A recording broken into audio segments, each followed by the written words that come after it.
Hello, welcome back to দৃশ্যান মোড়। আমি দৃষ্টান্ত। এই ভিডিওতে আমি কথা বলবো যে সিনেমাটাকে নিয়ে, তার নাম হচ্ছে হাউসফুল 5। এবার আমি হাউসফুল 5 দেখলাম দুটো ভার্সনই, ভার্সন এ আর ভার্সন বি, যাতে আপনাদেরকে দেখতে না হয়, ঠিক আছে? এবার ভার্সন এ কেমন, বি কেমন, সেটা নিয়েও কথা বলবো, আর আপনাদের কোনটা দেখা উচিত সেটা নিয়েও কথা বলবো, আর সিনেমাটা পুরো ঠিক আর প্রবলেমগুলো সব করে নিয়ে বলো। তার জন্য শুরু করি। তো হাউসফুল 5 ওভারঅল যদি আমি একটা বলি, খুবই বাজে একটা সিনেমা, ঠিক আছে? দু চারটে এর মধ্যে ভালো পয়েন্ট আছে, আমি সেটা বলছি, বাট ওভারঅল যদি আমি দেখি একটা কমেডি ফিল্ম হিসেবে, একটা ওভারঅল ফিল্ম হিসেবে এই সিনেমাটা খুবই বাজে সিনেমা। এবং অ্যাজ আ প্রোডাকশন সেটাও এই সিনেমাটা বাজে সিনেমা। তো এর পজিটিভ এবং নেগেটিভ পয়েন্ট কি? আচ্ছা, গল্প নিয়ে বলার কিছু নেই, আমি এমনিও গল্প বলি না, এবং এই সিনেমাটার যে ওভারঅল গল্পটা সেটা পুরোটাই ট্রেলারে বলে দিয়েছে। তো এবার আমি আসবো পজিটিভ আর নেগেটিভ পয়েন্টে। প্রথম যে পজিটিভ পয়েন্টটা আসে সেটা হচ্ছে এই সিনেমাতে কিছু কিছু মুভমেন্টস বা কিছু কিছু পোর্শনস আছে, কমেডি পোর্শন আছে, যেখানে অর্গানিক কমেডি ইউজ করা হয়েছে বা অর্গানিক কমেডি দেখানো হয়েছে, সেইখানে কমেডিটা ওয়ার্ক করে। সেটা হচ্ছে মেজরিটি অফ দ্য ফিল্মসের 2%। ওই 2%-এ কোথাও আছে কিছু কিছু জায়গায় কমেডি অ্যাকচুয়ালি ওয়ার্ক করে। দ্বিতীয়ত হচ্ছে অক্ষয় কুমার। এই পুরো সিনেমাটা অক্ষয় কুমার নিজের কাঁধে টেনে নিয়ে গেছে, ঠিক আছে, বা বয়ে নিয়ে গেছে। অক্ষয় কুমারের এই সিনেমা এটা, এবং অক্ষয় কুমারের অ্যাকচুয়ালি তিনি তো খুব ভালো করেন কমেডি, এবং তার কমেডি টাইমিংও খুব ভালো। তো তিনি জানেন, বা সে জানে যে কোথায় কোথায় কিরকম ভাবে ডায়লগ ডেলিভারি করতে হবে, কোথায় কোথায় কিরকম এক্সপ্রেশন দিতে হবে, ওই প্রপার টাইমিং নিয়ে সেগুলো সে করেছে এবং খুবই ভালো করেছে। এবং দ্যাটস ওয়াই সিনটা একদম ওয়ার্ক না করলেও তার কমেডির জন্য জিনিসটা বেয়ারেবল হয়।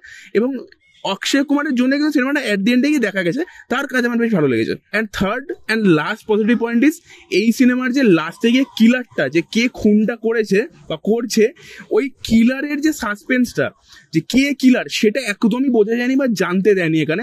ওইটা বেশ ভালোভাবে মেনটেন করেছে।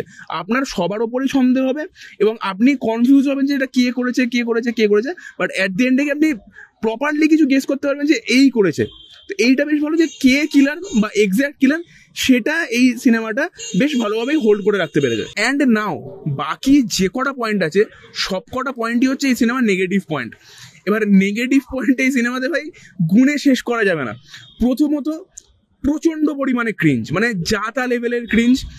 দ্বিতীয়ত হচ্ছে এই সিনেমাটা একটা ব্রেন রট কমেডি ফিল্ম, এবং স্পেসিফিক্যালি ব্রেন রট কমেডি থ্রিলার ফিল্ম। এবার একটা মানুষ যখন কমেডি থ্রিলার বানায়, সেখানে প্রপার একটা রাইটিং দরকার হয়, কারণ কমেডি এবং থ্রিলার দুটো জনরাই কিন্তু হ্যান্ডেল করা এবং এক্সিকিউট করা প্রচন্ড টাফ। তো সেই থ্রিলার এবং কমেডির ব্লেন্ডটা যদি প্রপারলি কুকড না হয়, তো কিছুই দাঁড়ায় না এট দি এন্ডে গিয়ে। এখানেও সেটা হয়নি। এখানে না এটা প্রপার একটা কমেডি হয়েছে, না এটা একটা প্রপার থ্রিলার হয়েছে। প্লাস ওভার এবং এক্সেসিভ ভালগারিটি। এই যে সিনেমার ডিরেক্টর তরুণ মানসুখানি, তিনি এটাকে দোস্তানা বানিয়েছে। এবার দোস্তানা সিনেমাটা কিন্তু ওই অ্যাডাল্ট কমেডিটাকেই তুলে ধরে, ঠিক আছে, ওই জনের মধ্যেই পড়ে। তো সেখানে ওই কমেডিগুলো ওয়ার্ক করেছে, বাট সেখানে একটা লিমিটের মধ্যে জিনিসটা ছিল, যাতে ওভার না হয়ে যায় জিনিসটা। কিন্তু এখানে কি হচ্ছে, এখানে ওই অ্যাডাল্টটা এত বেশি বাড়িয়ে দিয়েছে এবং এত বেশি ওভার এক্সাজুরেট করে দিয়েছে যে জিনিসটা, এর যে স্টোরি লাইন, সেটাকে তো কিছু সার্ভই করছে না, বরঞ্চ একটা টাইমের পরে জিনিসটা আনবিয়ারেবল হয়ে যায়। যেমন এখানে মেয়েদেরকে রাখাই হয়েছে ক্লিভেজ আর ঠ্যাং দেখানোর জন্য। একজন অ্যাক্ট্রেস আছে না, সন্ধ্যারিয়া শর্মা নাম, সে বোধহয় বিগ বসে ছিল এর আগে, তাকে এখানে রাখা হয়েছে খালি ক্লিভেজ দেখানো, পেট দেখানো আর পা দেখানোর জন্য। আর যদি তার এই ভালগ্যারিটিটা যদি এইখানে দরকার থাকতো, ঠিক আছে, যে গল্পের দরকার আমরা এটা দিচ্ছি, বা এখানে স্টোরিতে কিছু সেটা সার্ভ করছে, তাহলে কিন্তু সেটা দেখা যেত এবং আমার কোনো প্রবলেম হতো না। বাট এখানে ভালগারিটি স্টোরিতে কিছু এফেক্ট ফেলছে না, বরঞ্চ জিনিসটাকে আননেসেসারি করে ফেলছে এবং বিরক্তিকর বানিয়ে তুলছে। একটা নর্মাল সিন চলছে, ঠিক আছে, কিন্তু ক্যামেরার ফোকাসটা কোনো না কোনো হিরোইনের ক্লিভেজের উপরে। তো এরকম বিরক্তিকর ভালগারিটি আছে। প্লাস এই সিনেমাটাকে 16+ করা হয়েছে, 18+ও করা হয়নি। এটাও একটা বড় প্রশ্ন যে কেন হলো। বাট এই সিনেমাটা ভাই প্রচন্ড over vulgar and unnecessarily vulgar. Plus আমি যে অ্যাক্ট্রেসের নাম বললাম, সন্ধ্যারিয়া শর্মা, তিনি এখানে একজন লয়ার প্লে করছে। কখনো এরকম আপনি লয়ার দেখেছেন যে ভাই সবার সামনে একটা নিজেকে সেক্স স্লেভ হিসেবে নিজেকে প্রেজেন্ট করছে? তার সাথে একটা ব্রেন রট সিনেমা যখন বানায় মানুষে, সেখানে তার ভিশনটা ক্লিয়ার থাকা উচিত। এখানে ডিরেক্টরের ভিশনই ক্লিয়ার না, সে কি বানাতে চাইছে। ব্রেন রট সিনেমা কিন্তু বলিউড এর আগে প্রচুর ভালো ভালো ব্রেন রট দিয়েছে। অক্ষয় কুমার নিজে এর আগে 30 মার খান, সিং ইজ কিং এর মতো সিনেমা করেছে।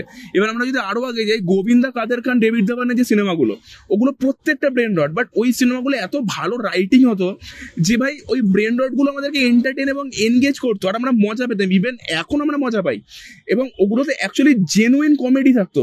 কিন্তু আজকের ডেটে দেখুন, মানে এই যে সিনেমাগুলো, এইটা, তারপর ভুলভুলাইয়া, এগুলো কি আমি একটা সিনেমার উদাহরণ দেবো এই বছরে, সেটা হচ্ছে সাংকারান্তিকি বাস্তুন্নাম, যেটা তেলেগু সিনেমা, ভিক্টরি ভেঙ্কটেশ ছিল।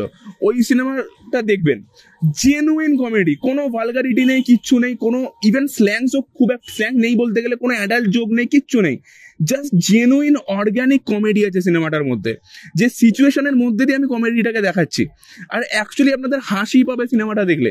তো ওই রকম সিনেমা, আমি জানি না বলিউডে কি প্রবলেম হয়ে গেলে, যে ভালো রাইটার্স নেই না কি নেই, এই রকমের কমেডি বানাতে পারে না।